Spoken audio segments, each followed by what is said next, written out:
Votre attention, bon, malheureusement, votre encadreur externe n'est pas là, sur la validité de ces formules de bloc. Déjà, il faut utiliser donc le clinker, le calcaire, je veux dire, avec une certaine pureté, l'argile aussi avec une certaine pureté. L'oxyde de fer ne doit pas être donc présent dans le clinker, uniquement dans l'argile. Donc c'est pour dire que si vous utilisez de nouvelles matières premières, ces formules de bloc là, non, on ne peut même pas utiliser donc ces calculs pour déterminer la composition minéralogique à partir de la composition chimique. Là aussi, donc c'est quelque chose qu'il faudra essayer de revoir, parce qu'il y a un domaine de validité. On ne peut pas se permettre d'utiliser n'importe quelle matière première et d'appliquer les formules de bloc. Non, ça ne marche pas comme ça. Bon, sinon, je pense que c'était ça. Maintenant, par rapport à peut-être à la chose donc libre, bon voilà, en fait, il y a la cinétique de clinkerisation. Soit on fait le suivi sur le C3S, le silicate tricalcique, ou bien la chaux libre pour apprécier le degré de cuisson. Fourchette-là.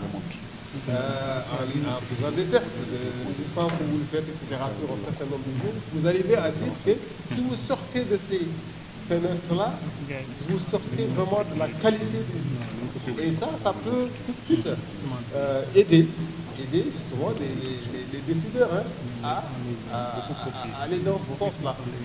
C'est pourquoi il faut bien corriger ces documents-là et les mettre à disposition pour que justement les décideurs puissent les exploiter et de prendre ces. Voilà. C'est dans ce sens-là en réalité. Mais sinon, moi en tout cas, je ne suis pas du domaine, mais je suis vraiment très satisfait de ce que j'ai vu et aussi de ce que j'ai lu. Vous connaissant également depuis un certain nombre d'années, vous êtes mêlé à beaucoup de choses, sociales, aider tout le monde, très très disponible, et très poli aussi. Donc c'est le résultat vraiment de tous ces efforts-là, la combinaison disons, de tout ça qui donne ce résultat. Voilà. En tout cas, félicitations et on souhaite un bel avenir et courage et aussi remerciement aux parents, comme vous l'avez dit. S'il n'y a pas autre chose à dire, on va se retirer pour délibérer. Voilà.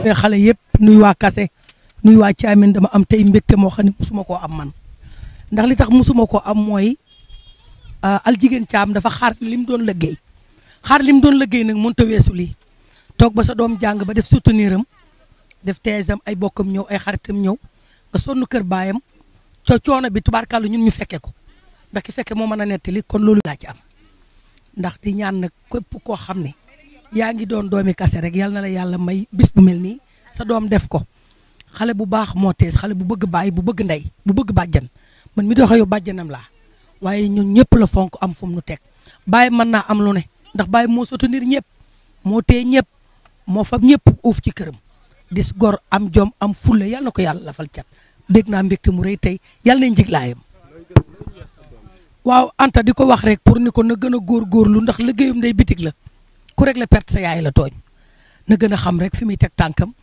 ndax du doom jox junuy yedd doom junuy ñaax la rek xam na fi mu jëm xam na li mu wut xam na li mu jàng ba am lii xam naat fi muy teg tànkam yal na ko yàlla fal cat te jàppale ko di ko xam la nag njàng metti na waaye tey jii la xam li mu doon sonn lan la yal na ko yàlla bàyyeeg sagoom te jàppale ndeyam ndax ndeyam ku jar a gërëm la ndeyam ku am jom la ku am fulla la ku am yëg ci doomu aadama kontaan naa trop tey yal nañ jiglaayam par rapport à la cérémonie, à la présence de ta famille surtout, une présence qui a été remarquable et le soutien qu'ils t'ont apporté en ce jour précieux.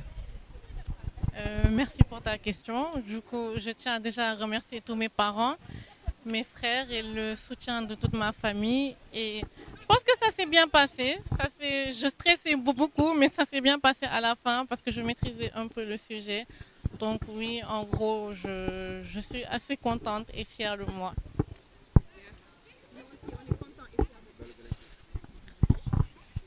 Bon, on aimerait aussi avoir une impression sur tes années à l'ESP, comment ça s'est déroulé, les défis que tu as eu à relever dans cette école et aussi le ressenti que tu as eu avec tes camarades de classe, comment ça s'est passé et tout. Parle de tout. Je pourrais dire que j'ai passé peut-être les 5 meilleures années de ma vie à l'ESP. J'ai rencontré la moitié de mon cercle, de mon nouveau cercle d'amis. J'ai reçu beaucoup d'amour, un grand support et j'ai vraiment connu ce qui était le soutien. Donc je tiens également à remercier ma famille de l'ESP et surtout les professeurs et Enactus, du coup, les gens de ma classe et vraiment tous ceux qui ont eu à m'aider à mener à bien mon parcours à l'ESP. Merci. Il le mérite. Maniko du sens, il le mérite. Le kay bu rafetee borom fekk ko. Alaaj ñebe ci am ma ca doole ju bari ja nga am jom am fula gëm sa bopp jàppale sa njaboot tenir sa jëkkër dimbali ko amoo ca men ca marché ba sa njëkkee ma ko wax say goroo ma ko wax say jarbaata ma ko wax jar Aline Kassé sagal Aline Kassé boo toogee waaw kay sa maga ma ko wax nga toog sa doom di soutenir du sens il est mérite 40 ans yu teg yàq Aline Kassé dawoo demoo taxawaalu woo wutoo càmmeñ bëgg sa jëkkër bëgg sa bokki jëkkër alak sa ñebe ma daan dimbali yal na nga am jàmm daan sa doole rek nga xam sama doom ji yal nay sa njiglaay Aline Kassé la sa baay tuddu alaaj Juba Kassé la baay tuddu Basiru la sa baay tuddu alaaj Juba Kassé la baay tuddu Mbay la sa baay tuddu alaaj Juba Kassé la baay tuddu Sëriñ Mbacke la sa baay tuddu alaaj Juba Kassé la baay tuddu Biram Kumba Njaay almaa ba yaa si jaal ma ca kuy gaal ma ci mag ji biir ma ca ngoon nga lu rëy la yal nay sa njiglaay yal na ko sa yaaya sëy ak ñun te saa defo sa yaaya sëy ak ñun temps yu teg te deful dara luñ koy xeebe sa maam ja ca àjjana gërëm na ko sa maam ju góor ja ca àjjana gërëm na ko dama ni sama doom ju du saas il est mérite du saas ak mérite ça fait deux sa ndaya ko sonn sa kër baay foog nga jariñu ko liggéey bu fer rafetee borom fekke ko caam yal na la jik yal na la jik borom baayu rafet sa baay ñoom ñëpp ay c'est bon du saas de il est mérite